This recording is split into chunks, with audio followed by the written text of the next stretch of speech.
इस बीच चेहरा देखिए हाकिम का कि हम तो निकले हैं मुस्कुराते हुए और वो सिर मिला के निकले हैं, लगा के निकले हैं, नारे हक लगा के निकले हैं। मेरे भाइयों, मौसम ऐसा हो गया कि धूप भी कम हो गई।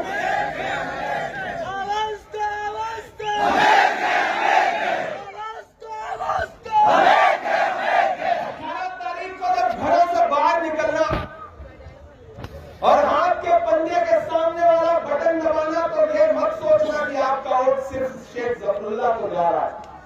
आपका दिया गया एक एक वोट जफरुल्लाह के साथ साथ मोहब्बत के उस मसीहा को भी मिलेगा जिसका नाम राहुल गांधी है। शेख जफरुल्लाह को 18 तारीख को हाथ के पंजे के सामने बटन दबाकर दिया गया आपका एक एक वोट उमर अब्दुल्ला साहब को मिलेगा। आपका शेख जफरुल्लाह को दिया गया एक एक वोट हाथ के पंजे के सामने वाला बटन दबाकर वो इमरान प्रतापगढ़ी के ऊपर आपका एहसान होगा, जिसे इंशाअल्लाह आने वाले दिनों में चुकाऊंगा। और खुसूसी तौर पर अपनी माओ बहनों से बात कहना चाहता हूं। शेख जफरुल्लाह आपके बेटे की तरह है, आपके भाई की तरह है। आप ठान लीजिए कि इसे जिताना है तो फिर से कोई नहीं हरा सकता। आप ठान लीजिए, आप सोच लीजिए, अगर आपका कोई रिश्तेदार, आपके घर का कोई मर्द प्रेशर कुकर की सीटी बजा रहा हो या सिलाई मशीन चला रहा हो, तो जाकर के यहां से उससे कह दीजिए कि आज से खाना पीना बंद, घर पे खाना नहीं मिलेगा, चाय नहीं मिलेगा।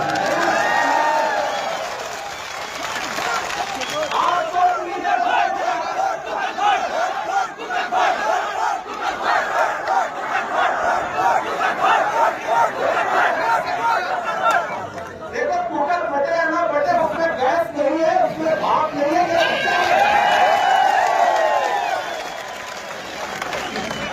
आप ये समझ लो मेरी माओ बहनों,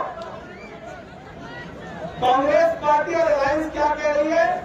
सबसे ज्यादा आपके फायदे की बात है कि जैसे ही सरकार बनेगी, हर परिवार की जो बुजुर्ग खातून होंगी उनके अकाउंट में सीधे हर महीने 3000 रुपया आपको मिलेगा। ये कांग्रेस पार्टी के मैनिफेस्टो में कह रही है।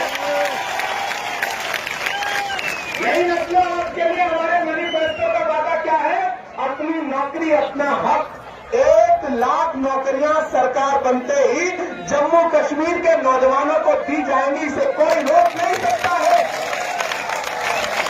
और सबसे अहम बात, हर गरीब परिवार को 11 किलो चावल हर महीने हमारी सरकार मुहैया कराएगी। ये हमारा वादा है। इसलिए मैं आप सबसे गुजारिश कर रहा हूं कि 18 को घरों से बाहर निकलिए, जफरुल्लाह को जिताइए, उठाइए अपना एक एक हाथ और मुझे यकीन दिलाइए जिताएंगे ना, जफरुल्लाह को जिताएंगे ना, असेंबली पहुंचाएंगे ना, असेंबली पहुंचाएंगे ना।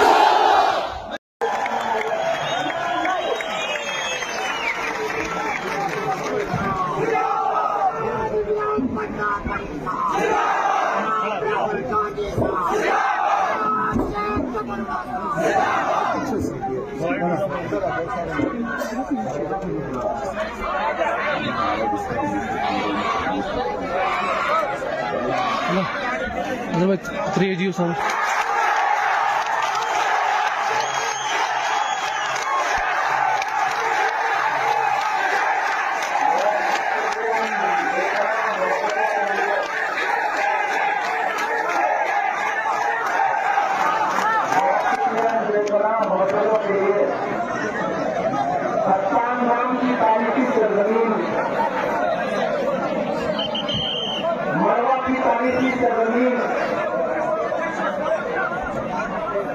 इंदिरा की तारीखी सरजमीन पर पहली बार आपके बयान मोहब्बत में हाजिर हुआ।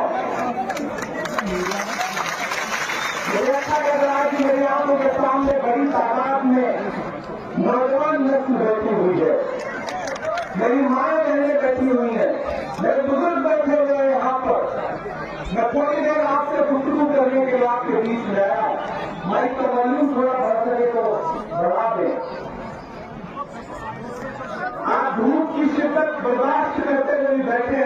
के लिए आपका शुक्रिया अदा करता हूं।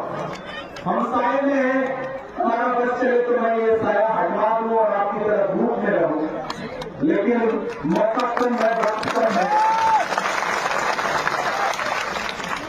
मैं आपसे, यहाँ के नौजवानों से, यहाँ की खवातीन से, यहाँ के दरख्तों से, यहाँ की वादियों से थोड़ी देर गुफ्तगू करना चाहता हूं।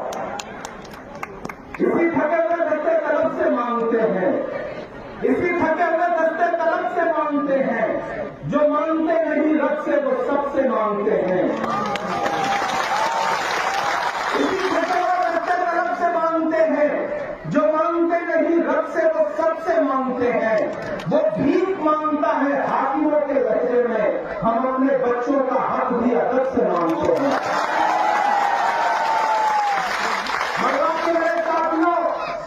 आने वाली 18 तारीख को आपको अपने घरों से बाहर निकलना है, न सिर्फ इंदौर के बल्कि जम्मू कश्मीर के मुस्तकबिल का फैसला करना है। एक नौजवान साथी, हमसे उम्र में शायद छोटा ही होगा, मेरा भाई शेख जफरुल्लाह को कांग्रेस पार्टी ने अपना नुमाइंदा बना करके वहां भेजा है। एक तरफ वो चेहरे नुमाइंदे बन के आए हैं जिनकी पिछली 40-50 साल की जिंदगी और उनका किरदार आपने भली आंखों से देख रखा है। जांचे परखे लोग हैं। पार्टी ने एक नए मजबूत कंधे को आपके बीच में भेजा है आपकी जिम्मेदारी उठाने के लिए। और जब से जफरुल्लाह को कैंडिडेट बनाया है कांग्रेस पार्टी ने, बड़े बड़े सियासी सूरों परेशान है कि 35-36 साल का नौजवान असेंबली में पहुंच गया तो आने वाले 35 साल इस जगह की नुमाइंदगी करेगा, इसे रोका कैसे? इस साजिश में लगे हैं। जुगनू भी मेरे घर में चमकने नहीं देते, कुछ लोग अंधेरों को सिमटने नहीं देते। हम हैं कि नई पौध लगाने पे तुले हैं, बरगद है कि पौधों को पलटने नहीं देते।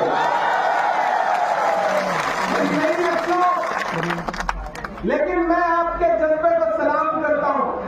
यहां पहुंचने पर मुझे महसूस हुआ कि यह जिंदा दिल लोगों का इलाका है, यह खुददार लोगों का गांव है। अगर आप ठान लेंगे तो कोई ताकत जफरुल्लाह को हरा नहीं सकती है। यकीन है मेरा, क्योंकि जिस ओर जवानी चलती है उस ओर जमाना चलता है। बड़ी बड़ी साजिशें, बड़ी बड़ी खुराफातें पामाल हो जाती है अगर नौजवान ठान लेता है किसी काम के लिए। मैं पिछले 20-25 दिन से लंदन में था मुशायरों में। मुझे राहुल जी के यहां से संदेशा आया कि इमरान जम्मू कश्मीर पहुंची और इंदौर जाइए, क्योंकि वहां पे हमने एक नया पौधा रोपने की कोशिश की है, नई नस्ल के इंदौर में भेजा है। जाइए, क्योंकि सियासी सूरमा बड़ी साजिशें कर रहे हैं। एक साहब प्रेशर कुकर लेके आए हैं जिसकी सीटी पहले ही निकल चुकी है, सारी गैस निकली हुई है। एक साहब मैंने सुना है सिलाई मशीन लेके आए हैं, हालांकि उनका दामन खुद इतना चाक है कि अब वो रफू नहीं हो सकता।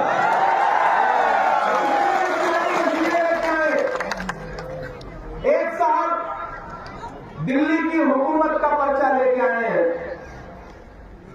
मैं इंद्रवाल के, मरना के, अस्तान गांव के बुजुर्गों से कहना चाहता हूं कि नादान हो, इस दौर में क्या ढूंढ रहे हो? तुम जहर की शीशी में दवा ढूंढ रहे हो? जो इंसान अपनी जवाब का नहीं हुआ, जो इंसान अपने उसूलों का नहीं हुआ, जो इंसान अपने लोगों का नहीं हुआ, आपको यकीन है कि आने वाले दिनों में आपके डेवलपमेंट के लिए काम करेगा? नहीं करेगा। जो एक बार बिक गए, जो एक बार भटक गए, फिर वो कितना भटकेंगे कोई इल्म नहीं है। इसलिए मैं आपसे कहना चाहता हूं मेरे नौजवान साथियों, ये इलेक्शन बहुत अहम इलेक्शन है, ये इलेक्शन बहुत जरूरी इलेक्शन है। आपको इस इलेक्शन का मकसद भी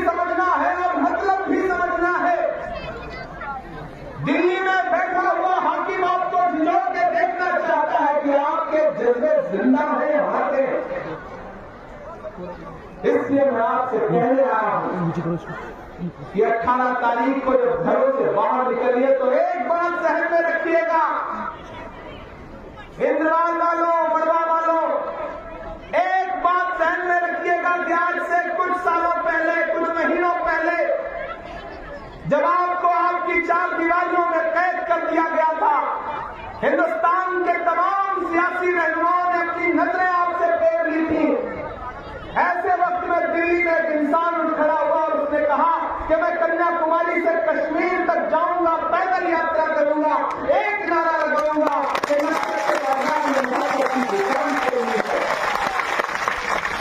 मेरी मां बहनों, मेरे नौजवान साथियों, कभी सोचा है आपने कि राहुल गांधी अपनी यात्रा लेकर के कन्याकुमारी से कश्मीर क्यों आए? किसी और शहर में जाकर के यात्रा खत्म कर सकते थे, लेकिन उन्होंने कश्मीर को चुना। इंटेलिजेंस कह रहा था कि मत जाइए, लोग कह रहे थे सिक्योरिटी कंसर्न है, बर्फ पड़ेगी, कैसे चलेंगे? 4000 किलोमीटर पैदल मैं चला हूं राहुल गांधी के साथ कन्याकुमारी से कश्मीर तक। आया था मैं आपके इंतजार में, मैंने राहुल गांधी के साथ पैदल सफर कर यात्रा में मीडिया के साथी मुझसे पूछते थे जगह जगह कि इमरान साहब आप सियासतदान बाद में हैं, शायद पहले हैं, आप राहुल गांधी के साथ चल रहे हैं, आप क्या कहेंगे? तब मैं एक शेर सुना देता था कि जो हर जालिम से टकराएगी वो आंधी बनाऊंगा, जो हर जालिम से टकराएगी वो आंधी बनाऊंगा, नए अंग्रेज आए हैं, नया गांधी बनाऊंगा। राहुल गांधी के साथ जो आपके बीच आया, कश्मीर आया, क्यों आया? आपके जख्मों पर मरहम लगाने के लिए, आपको सीने से लगाने के लिए, आपके ऊपर जो जुल्म सितम हुए हैं पिछले कुछ सालों में, उस दर्द को कम करने के लिए वो इंसान आया।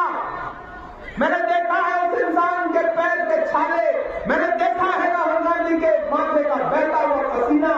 तो आज इस अस्तान गांव में खड़ा होकर के, मड़वा में खड़ा होकर के इंद्रवाल की आवाम से मैं कहना चाहता हूं कि अगर आप तो इस बात पर ईमान रखते हो ना कि मजदूर का पसीना सूखने से पहले उसकी मजदूरी उसे दे देनी चाहिए, मैं रखता हूं इस बात पर ईमान, क्योंकि हमारे बुजुर्गों का कौल है कि मजदूर का पसीना सूखने से पहले उसकी मजदूरी उसे दे देनी चाहिए। इंद्रवाल वालों, अभी राहुल गांधी के पैर के छाले सूखे नहीं है, अभी राहुल गांधी का बहता हुआ पसीना सूखा नहीं है। मैं आज इंद्रवाल में, अस्तान गांव में राहुल गांधी की मजदूरी मांगने के लिए आया हूं। और जानते हैं वो मजदूरी क्या है? राहुल गांधी ने अपना नुमाइंदा बना करके जफरुल्लाह साहब को आपके बीच में भेजा है। मैं नारे लगाऊंगा, आप जिंदाबाद करेंगे, राहुल गांधी जिंदाबाद, राहुल गांधी जिंदाबाद, कांग्रेस पार्टी जिंदाबाद, कांग्रेस पार्टी जिंदाबाद, सोनिया गांधी जिंदाबाद, राहुल गांधी जिंदाबाद। 18 को जाइए, इसे जिताइए। जिस दिन रिजल्ट आएगा उस दिन मेरी नजरें अस्तान गांव पर रहेंगी और मैं वादा कर रहा हूं कि जफरुल्लाह के जीतने के बाद एक बार फिर इसी मैदान में आपका शुक्रिया अदा करने आऊंगा इंशाअल्लाह। ये मेरा आपसे वादा है। बहुत शुक्रिया।